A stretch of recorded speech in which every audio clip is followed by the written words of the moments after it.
My name is Mike. I also have my friends MK and Vinay with me.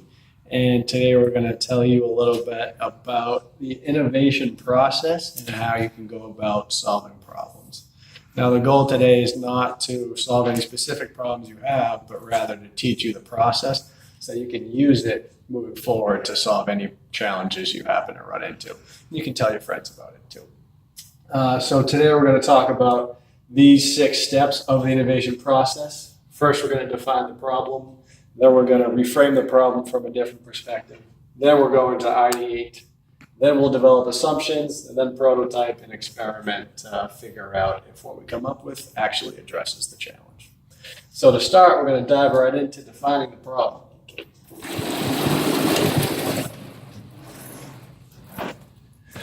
So when you think about defining a challenge, I think the key that you need to focus on is really being specific. So who does this challenge affect and how does it affect them? So as an example, we had a specific problem at SOM of birds flying into our windows. So if you look at our original challenge statement here up top, we say, how do we prevent birds from flying into the SOM glass windows and dying? So we get really specific in that it is the birds that are flying into the windows, and how are they being affected? They're dying, which is terrible. So how can we address this problem? So that's how we started our innovation process. And next we went into reframing that challenge from a slightly different perspective. Now I'm going to give you 3 tools that you can use in order to reframe your challenges. So first, deconstructing the challenge word by word. So as an example, while we were in class, we had a different situation where community health workers, our challenge was, how should we rethink the value proposition of community health workers so as to leverage private sector investment while optimizing for quality outcomes? Now, you can see that's a pretty broad statement. And could we get more specific with that? We think we could. So we just deconstructed it word by word. So instead of saying, how can we rethink the value proposition of community health workers, we thought, how can we improve that value proposition to whom? Are we thinking of to people in rural areas, people in urban areas? Who are we talking about? Which stakeholders? And when we say private sector investment, who do we mean? Do we mean foreign investment? Do we mean big foundations? Do we mean NGOs? So those are questions that you can think about and just getting more specific from different angles to figure out how to address this challenge. And I just mentioned thinking from different stakeholder perspectives. It's not going to be just the birds, for example, that we have in mind. It's going to be the humans that affect that behavior. Humans need to take action in order for those birds to be saved. So think about it not just from a bird perspective, but from the people in charge of the building, the decision makers, the people that clean up the birds, thinking about from all these different angles how you can influence affecting this challenge. And then lastly, do any challenges precede your challenge? So the challenge that you're facing, is there something that comes first that will prevent you from addressing your challenge if you don't address that first? And I'm going to walk through our reframed bird example just so you can have an idea of what I mean. So our reframed challenge is now, how can we create an information sharing system to track where birds are flying into the building and then use that information to prevent such occurrences from happening in the future? So you can see that we think from different stakeholders' perspectives because now we think not just about the birds, but how can we as humans, as students, as teachers, as faculty, as facility managers, how can we collect information and share it amongst ourselves in order to inform decision making to be able to address this challenge? So that is both finding a challenge that precedes the challenge because we don't know what information we need yet in order to figure out how to stop the birds from flying into the windows. So in order to address that challenge, we then collect information which will inform our decision making moving forward. So these are a few tools you can use to reframe your challenge. And now we'll move on to the next step in the process. Hi, Pedro. This is MK. I know my camera work isn't that great, but here is my steps to solve the problems. So the next step you should be wanting to take is the ideation phase. So what does the ideation mean? We often think about ideation as throwing random ideas around. However, we'll guide you through a structured problem solving. Our professor, Barry Nailbuff, taught us that in approaching the problem in a more manageable fashion, we'll get even better ideas. I'll talk about 2 different methodologies. First, the 6 hats method. Here, you will wear 6 different hats, or 6 different ways to think about the problem in 6 different ways. A white hat approach is just the information gathering stage. Now, it just lets you see what kind of current information you have and what kind of information you need in the future. Red hat makes you think about your emotions and your feelings about the problems or issues at hand. Black hat makes you fact check and play the devil's advocate. Will it actually work? Will your solutions help the problem or hurt the problem? Yellow hat is a positive action hat. So when we try this new solution, will it help? How can it help? How can we make things better? Green hat means you can be creative. It means finding about alternative channels and how we can better solve the problem. Blue hat means being careful of the process. If we see orders getting out of line, let's bring it back to the present and see how we can solve it. So the second way to solve problems is principled problem solving. We often think about ideation as being really free to do whatever we want. However, we come up with better ideas when all the ideas are actually constrained. So what are the restraints around your problem? And how can those restraints actually help you in solving the problem? At IDEO, one of the best innovation firms in the world, they use all these steps to activate and come up with thousands and thousands of ideas. And in this funnel, we see an initial idea process that has over hundreds and hundreds of ideas. And once they build and test ideas, these ideas go down to about 15. And out of those 15 or so ideas, only one successful idea survives and really helps the world change.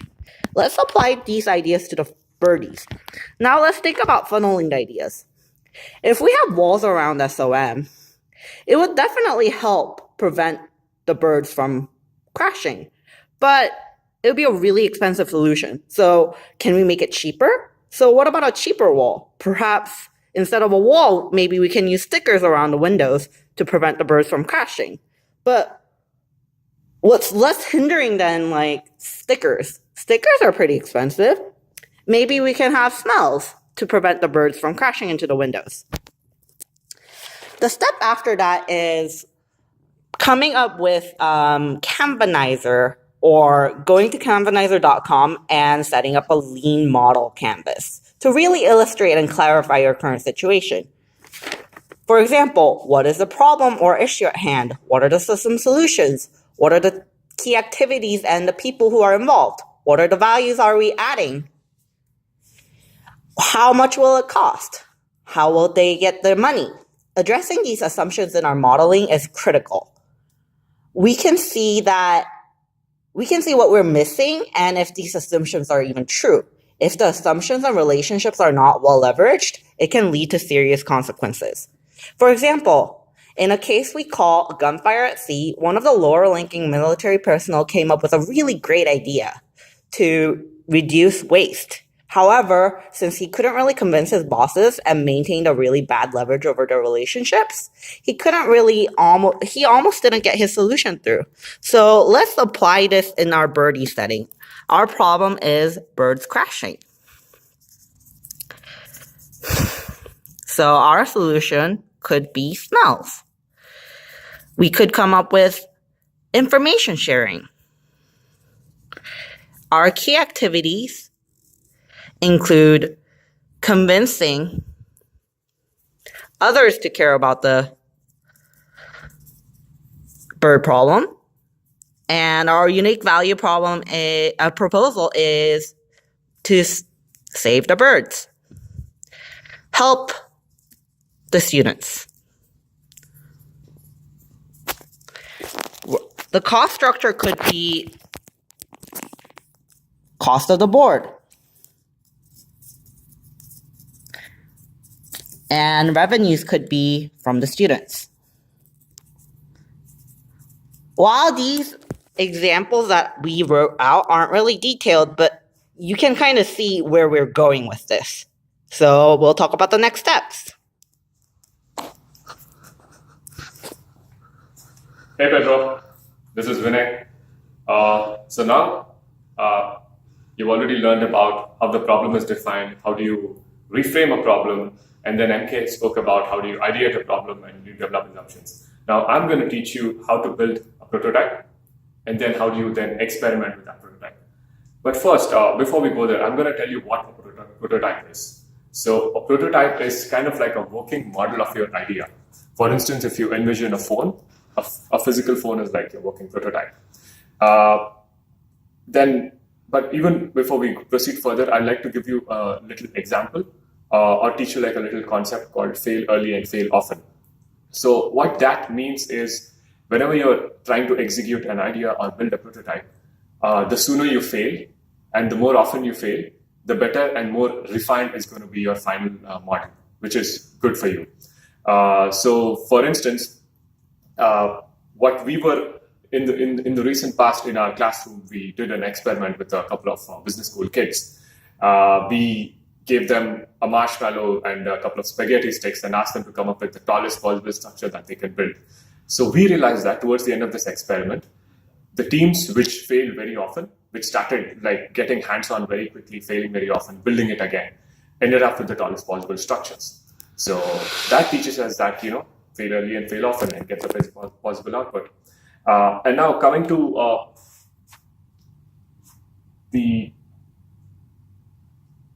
hang on a second.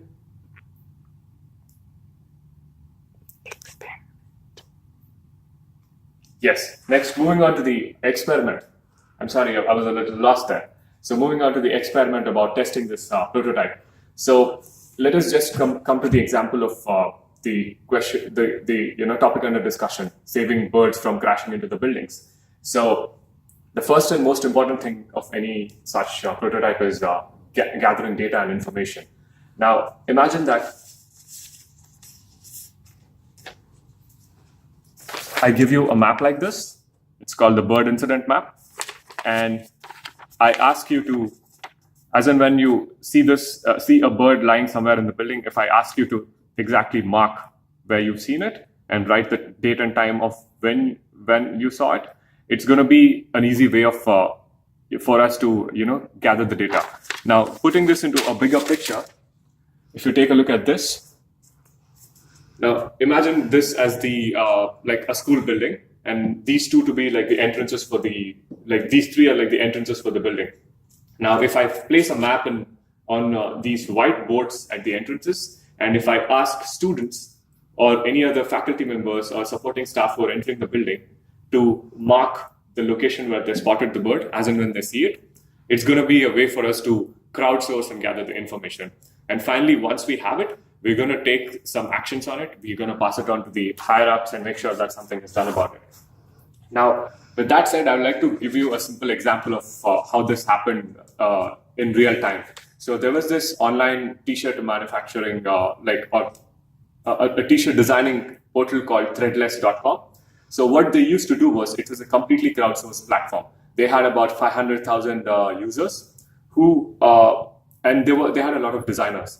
So people used to design their t-shirts and put them up there, and all these 500,000 users used to vote for the best possible designs, review them, give them feedback and all of that. So once they started, having this crowdsourced way of identifying the best possible designs, the website became an instant hit. It had a lot of takers.